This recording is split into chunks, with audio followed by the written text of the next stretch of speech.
What's going on, you bunch of heathens? We're back with another fascinating horror video. This one called Pilot Crashes While Demonstrating Brand New Plane. Gotta continue spooky month with some more horror, and this is a great channel for it.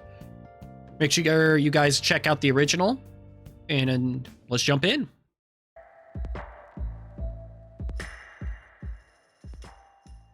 On the 26th of June, 1988, I didn't realize this was that thousands old. of people gathered for a public air show at Habsheim Airfield near the small town of Habsheim in France.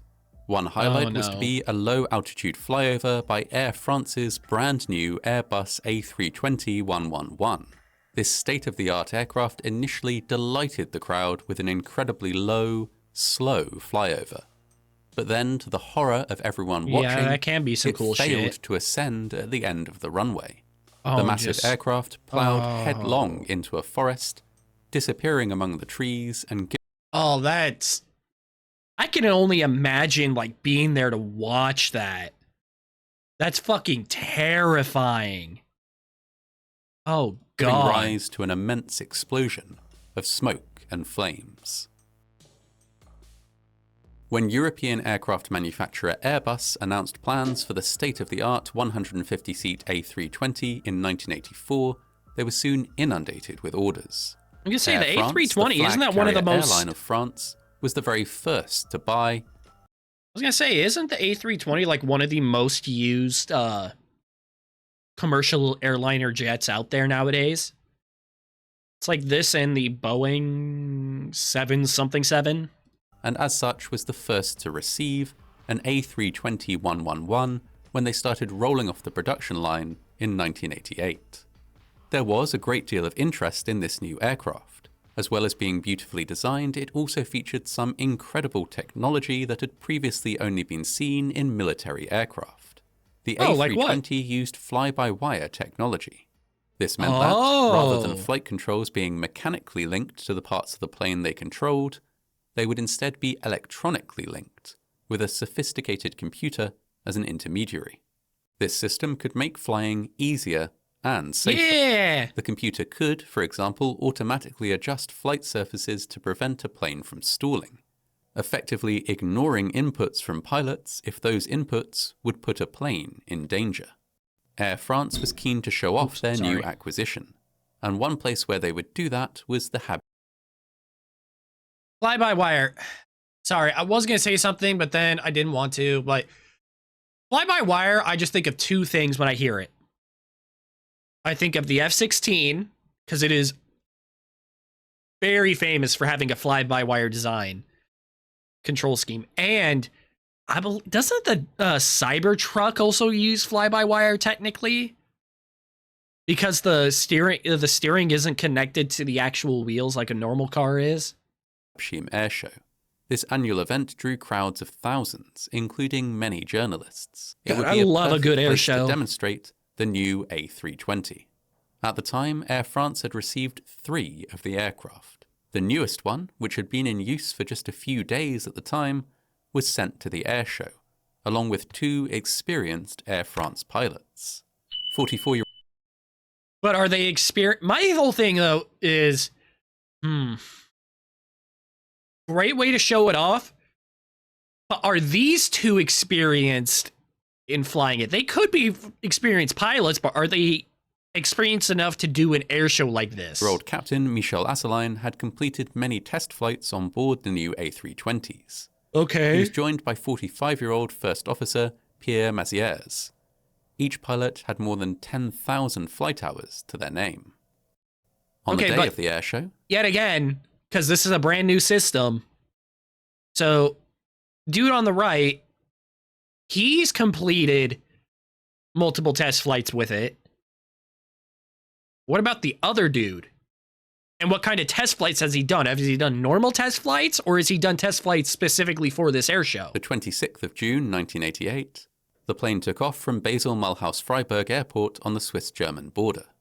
Although this was to be a demonstration flight, mainly for the benefit of those watching from the ground, the aircraft was nonetheless loaded with 130 passengers. Many were journalists who had been invited on board, but there were also people from the local area, including some families, who had won tickets in a competition. It was to be a very unusual flight. I like to think I wouldn't do this, but that's like almost a once in a lifetime chance to do something like that. And as far as they knew it was safe, I'd probably do it. Like that's For them. That's the plane sad. would approach Habsheem Airfield and complete 2 very low, very slow passes over one of the runways. Then the plane would head off for a sightseeing tour around Mont Blanc before returning to its airport of origin. Both pilots felt confident about their flight plan. Captain... That seems hella cool. Also, by the way, I'm not sure if it's just because this is this photo is taken from the air like this, but this airport seems really small. To be fair, the only air shows I've been to have been on military bases, Air Force bases. So that's probably a reason why, but this just seems like a really small airstrip to do one at. The runways. Then the plane airport of origin. Both pilots felt confident about their flight plan, Captain Asseline in particular. He told his first officer that there was nothing to worry about. "I've done this 20 times before," he said. This confidence from his perspective. Okay, cool. More questions. So he said he's done this 20 times. So I'm assuming he's done 20 test flights before for this show. Okay. We're gonna find out. Did you do it with the added weight of the passengers? Was not misplaced. After all, the new fly-by-wire technology... Like, that's a big thing. And yeah, the fly-by-wire bullshit. Yeah, sure, but it's a big question. Like, did it include the weight of the passengers?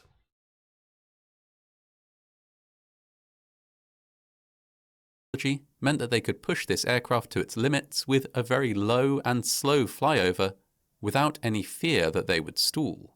The system simply would not allow it. Not long after... Yeah.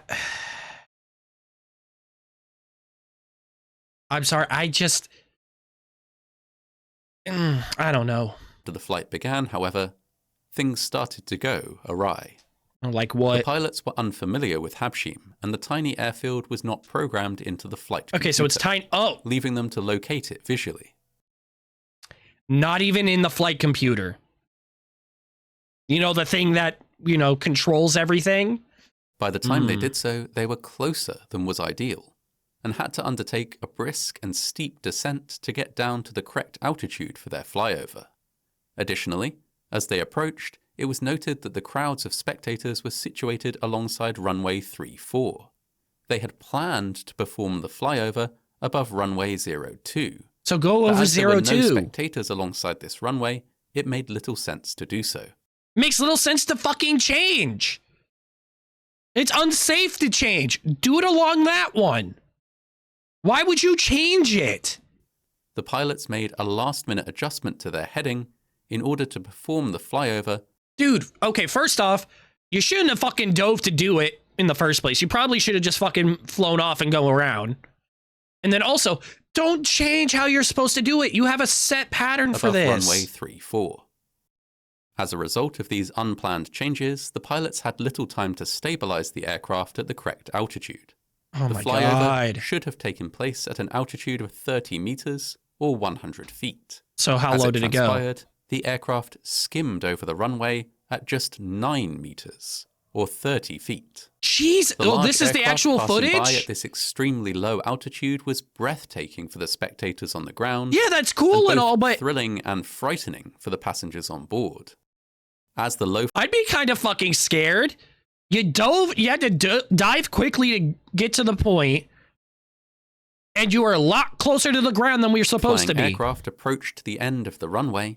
The pilots were stunned to see a forest looming up ahead of them. Oh my God. From above, it's almost as if The trees had looked like low-level bushes or undergrowth, but now it was clear that they were tall enough to pose a deadly hazard. Urgently, Captain That's why you don't Asseline change tried your to fucking steer bullshit. the A320 into a sharp ascent, but found it slow to respond.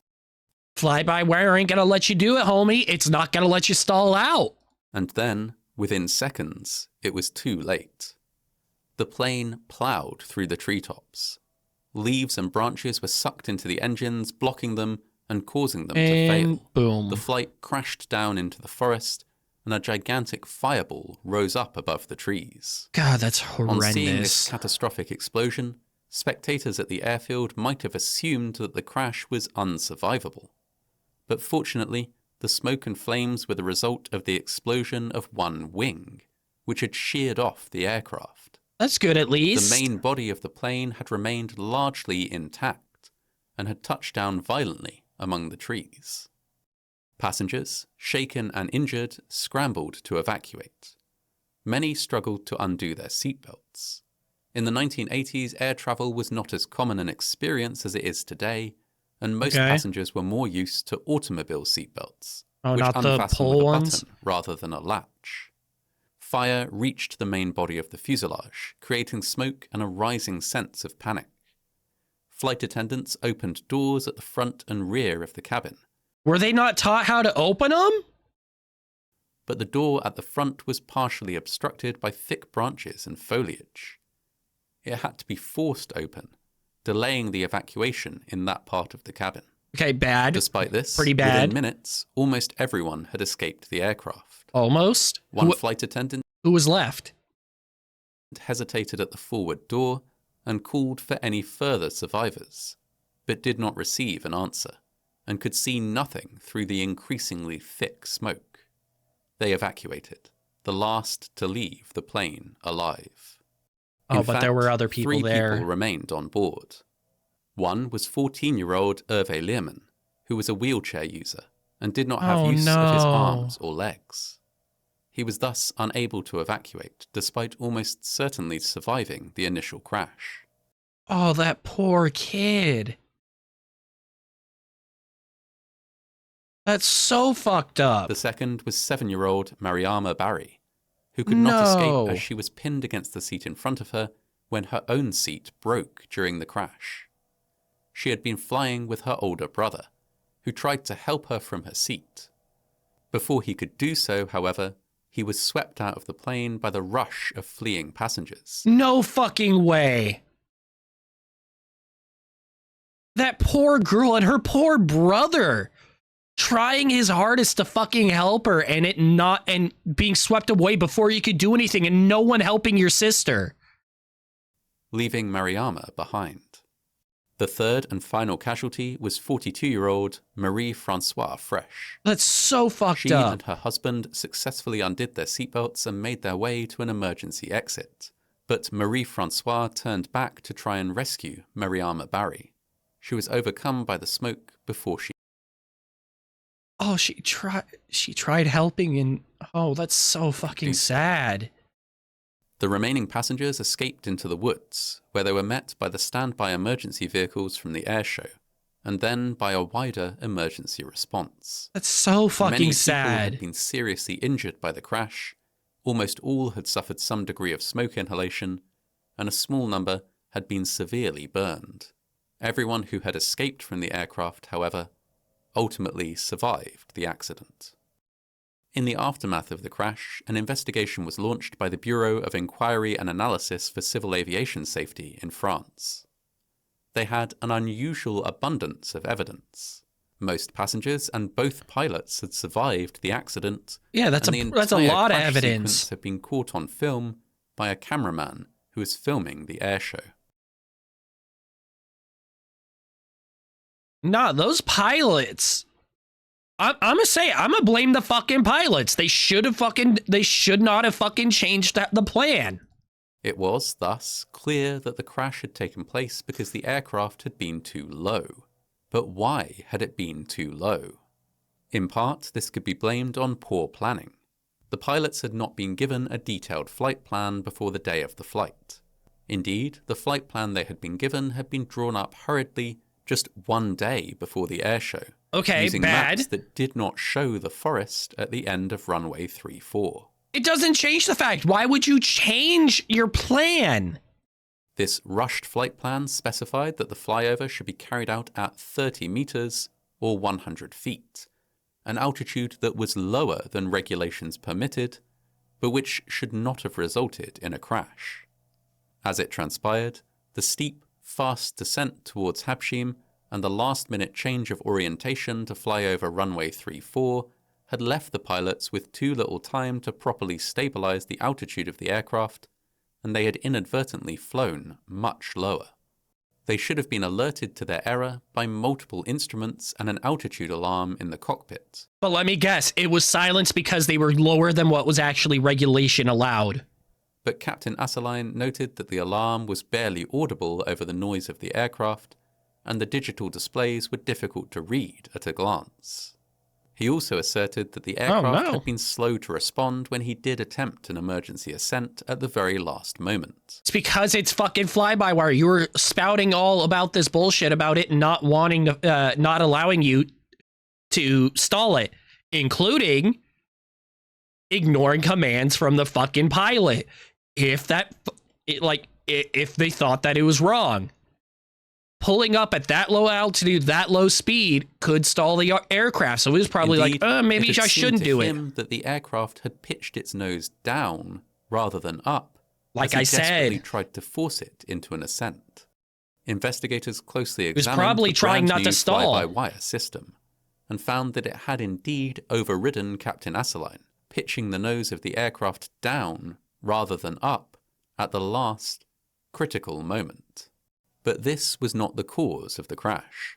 It was, rather, the fly-by-wire system correctly preventing the aircraft from stalling. Exactly. Had it not like I overridden called. Captain Asseline's inputs, the aircraft would almost certainly have stalled and crashed down into the forest, regardless. Ultimate responsibility then fell on the pilots, on Air France, and on the organizers of the air show. 5 people, including both pilots, were found guilty of involuntary manslaughter. Good. Most were given suspended sentences. Why? But Captain Asseline was sentenced to 10 months in prison for his role in the disaster. Following this accident, passengers were never again allowed on demonstration flights. Were the families at least paid? A 7-year-old, a 14-year-old, and a 42-year-old were fucking killed because of this. A lot of people injured. Were they at least fucking compensated? And pilots carrying out demonstration flights were thereafter required to undertake extra training to do so safely. It makes sense. Why wouldn't you? Seatbelts were adapted to unfasten with a single action, and a visual demonstration of how to unfasten seatbelts was thereafter given before every flight. Onboard okay, so that Airbus wasn't a thing aircraft, yet. Low-altitude warning alarms were adapted to be significantly more audible to pilots by having them sound in the pilot's headsets and not just in the cockpit in general. Okay, makes sense. Low-altitude flyovers Smart. are still sometimes undertaken as part of air shows, but when they are carried out, they are carefully planned, reviewed, and managed so as to never again put lives at risk. I would fucking hope so. Like yeah, I would fucking hope that they were done. I would hope this one would have been. While demonstrating an aircraft.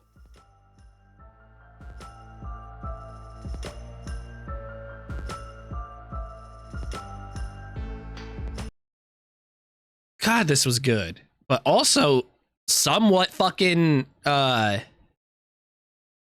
what's the word? Infuriating as well. Like, fuck me, man. Well, that was fascinating horror. The pilot crashes while demonstrating a brand new plane. It was really good. And yet again, it's just makes me kind of upset because, like, dude, so much went wrong for this to have happened. And people paid the price for it in blood. And overall, no one was really Overall, no big, from what I could, like, the people involved with it and who weren't punished, really. Just kind of makes me fucking upset, honestly. Make sure you guys check out the original. It's linked below. Like, comment, subscribe. And until next time, you guys take care of yourselves. See ya.